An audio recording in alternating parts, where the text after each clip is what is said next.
In a mist-veiled village, tucked deep within the creases of a forgotten forest, there lived a clockmaker named Elliot. His shop sat at the corner of a cobbled lane where wind chimes whispered secrets and time itself seemed to move more gently.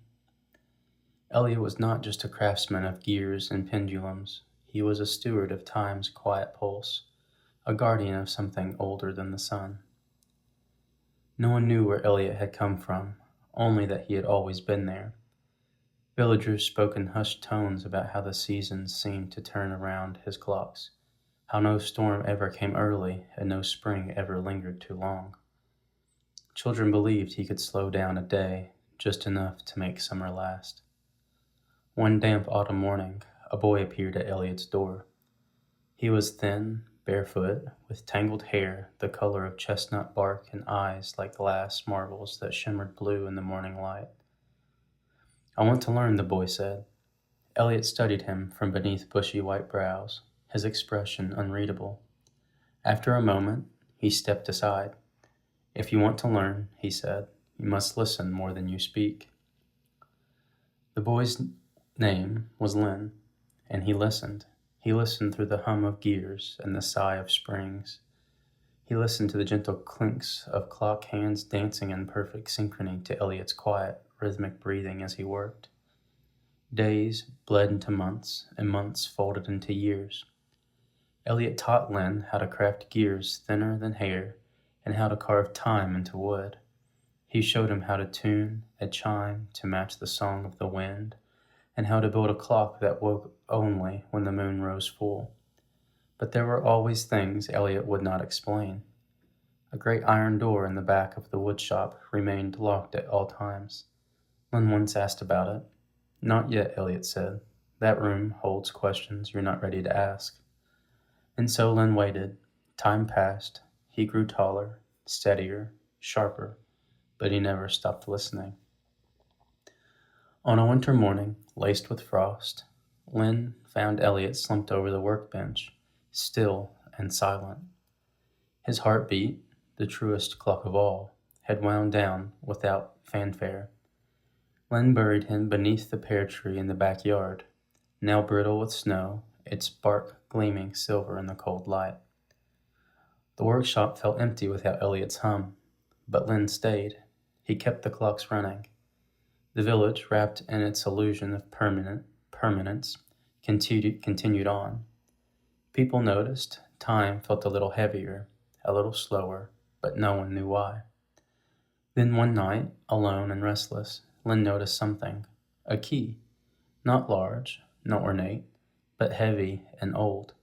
Hidden inside the hollow of Elliot's favorite chair. He knew where it belonged. The iron door opened with a low groan.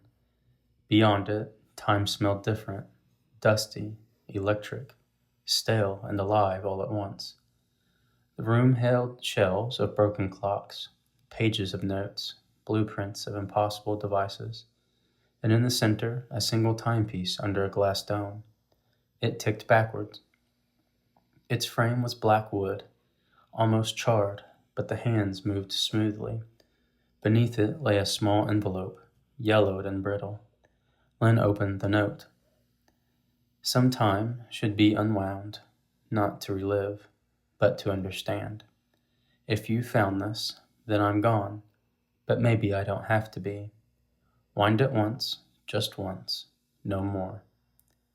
E." Lynn stared at the clock, heart pounding. He touched the dial.